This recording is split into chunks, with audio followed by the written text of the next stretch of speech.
Assalamualaikum warahmatullahi wabarakatuh. Alhamdulillahirabbil alamin. Alhamdulillahilladzi hadana li hadza wa ma kunna linahtadiya laula an hadanallah. Laqad ja'at rusulu rabbina bil haqq wa nudu an tilkumul jannah uristumuha bima kuntum ta'malun. Asyhadu an la ilaha illallah wa asyhadu anna Muhammadar Rasulullah sallallahu alaihi wasallam. Wa ala alihi wa ashabihi amma ba'd.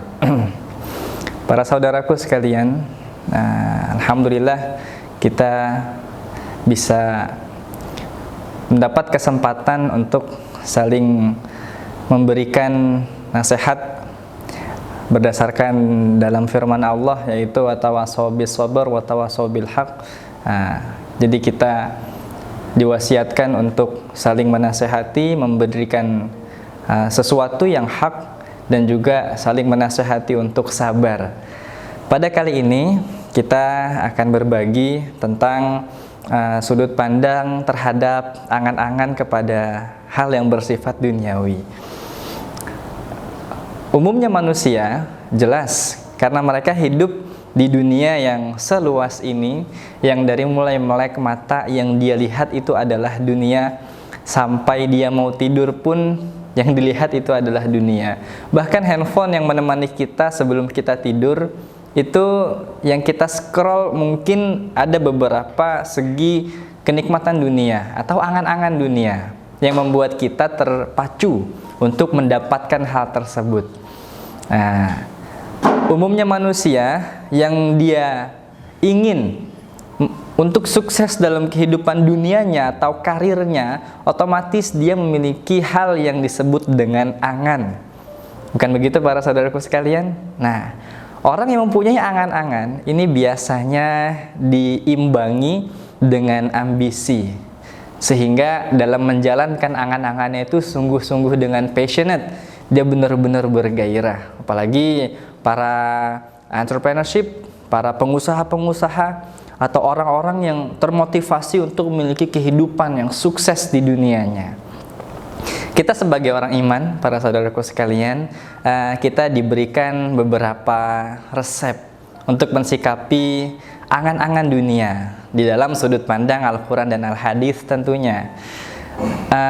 Bukan hal yang salah, justru bagus ketika kita memiliki angan-angan untuk meraih dunia. Karena kan sebaik-baiknya manusia, dia adalah orang yang juga mengejar sisi baik dari dunia, dan juga dia mengimbangkan dengan kebaikan akhiratnya. Jadi dia balance, tidak ada yang dilebihkan salah satu lalu dimundurkan yang satunya, atau akhiratnya dikejar terus dunia sama sekali tidak dipikirkan.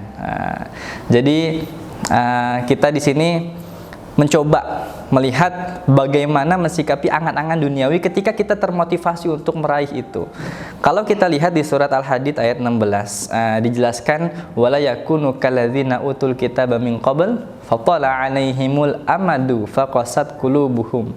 Jadi orang-orang ahli kitab, mereka itu banyak berkepanjangan angan. Berkepanjangan angan yang dimaksud di sini adalah ambisius, memiliki planning untuk meraih keduniaan sampai dia meninggalkan akhirat. Itu yang disebut fatala alaihimul amal atau amadu. Ketika seseorang sudah memiliki angan untuk meraih dunia yang berkepanjangan sampai meninggalkan akhirat, saat itulah akan tercipta beberapa kekurangan dia dalam meraih hikmah dalam hidup. Beberapa kekurangan dia mulai terwujud, mulai hadir. Dalam beribadah mungkin udah mulai nggak khusyuk dan sebagainya. Nah, disitulah seseorang akan diuji ketika dia sudah mulai terpengaruh dengan gemerlapnya duniawi. Kita ini hidup, para saudaraku sekalian, di dalam lingkup yang tidak bisa kita ketahui. Dunia itu tidak baku, para saudaraku sekalian. Mungkin ada dari kita yang pernah berpikiran bahwa kelak 5 tahun yang akan datang, 7 tahun yang akan datang, saya ingin meraih rumah yang model sekian, model begini, dengan budget sekian triliun. Wah. Dan saya ingin menduduki mobil Lamborghini model apa yang diinginkan oleh orang tersebut di umur sekian. Katakanlah umur 33.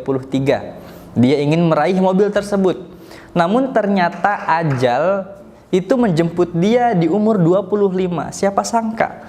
Ya, ketika ajalnya di 25, namun angan-angannya berkepanjangan sampai umur 33. Padahal umur 25 dia sudah wafat. Nah, yang dikhawatirkan, angan-angan ini membuat otak dan hati kita tersibukkan mengejarnya sampai kita lupa bahwa ajal itu gak bisa ditentukan. Nah, makanya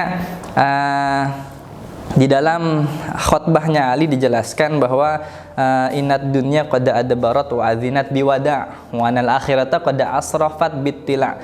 Dunia itu semakin hari kian laut, semakin izin pamit untuk pulang. Namun sedangkan akhirat semakin kesini dia semakin menghadap, semakin menjemput kita.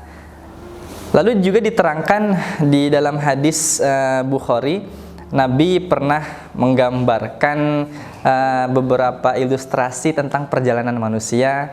Saya berikan gambarannya di layar, para saudaraku sekalian bisa melihat ilustrasinya.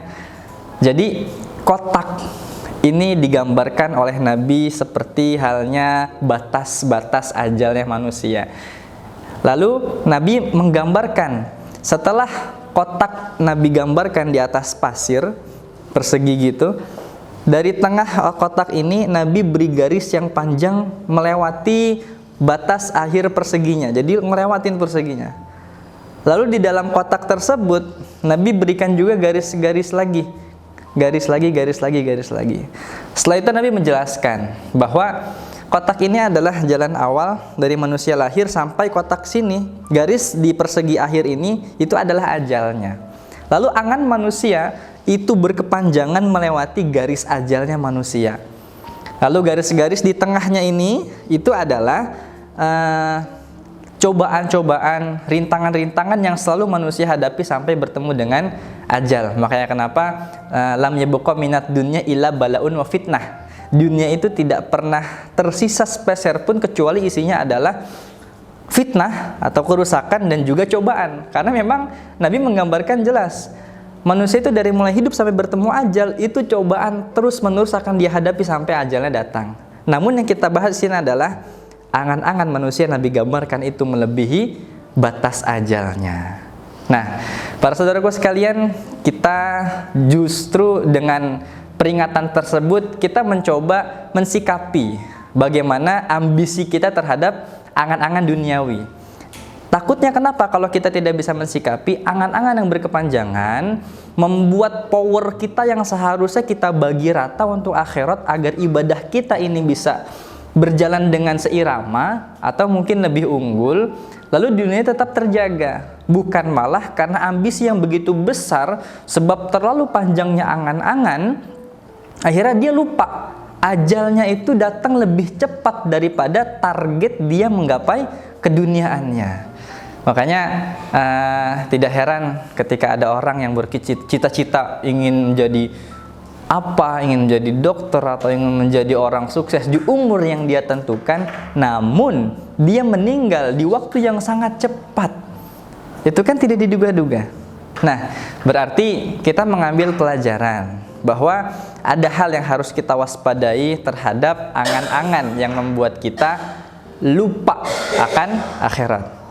Ali sendiri, Khalifah Ali sendiri pernah berkata dalam khutbahnya yang diriwayatkan oleh Abu Nuaim bahwa inna akhwafama akhafu ittiba'ul hawa wa tulul amal.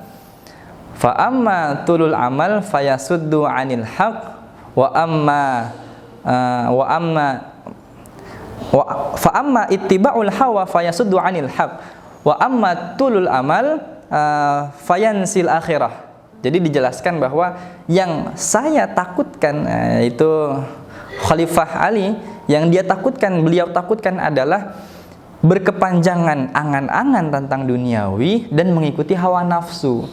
Nah, sedangkan mengikuti hawa nafsu itu membuat seseorang melanggar barang-barang hak atau membuat seseorang nyeleweng, nyimpang dari barang hak, dan sementara angan-angan dunia yang berkepanjangan itu membuat dia fayansil akhirah, lupa akan akhirat.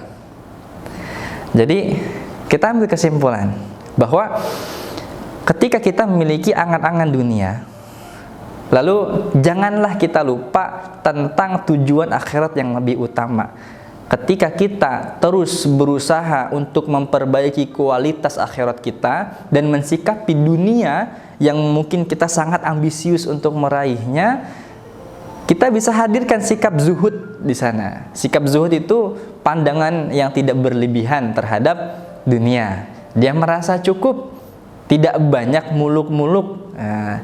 Ibadahnya bisa mempeng, ibadahnya stabil, itu adalah kebahagiaan dia yang tertinggi. Jadi kebahagiaannya bukan digantungkan kepada angan-angan duniawi, sebab dia tahu ajal dia pasti menjemputnya. Dengan bersikap zuhud, para saudaraku sekalian, ini membuat kita lebih tenang mensikapi ambisi dunia yang ada di sekitar kita. Karena mau tidak mau, di zaman yang seperti ini kita terinfluence, terpengaruh oleh beberapa kefanaan dunia yang mungkin ada hal yang ingin kita raih juga. Namun perlu kita sikapi dengan sikap zuhud, mencoba sederhana, mencoba memiliki pandangan yang memprioritaskan akhirat kebanding duniawi yang fana. Sebab dunia itu sifatnya fana dan akan meninggalkan kita, dan akhirat ini datang tiba-tiba tanpa kita ketahui. Semoga pertemuan kali ini bermanfaat para saudaraku sekalian. Senang berjumpa. Akhir qauli hadza. Wassalamualaikum warahmatullahi wabarakatuh.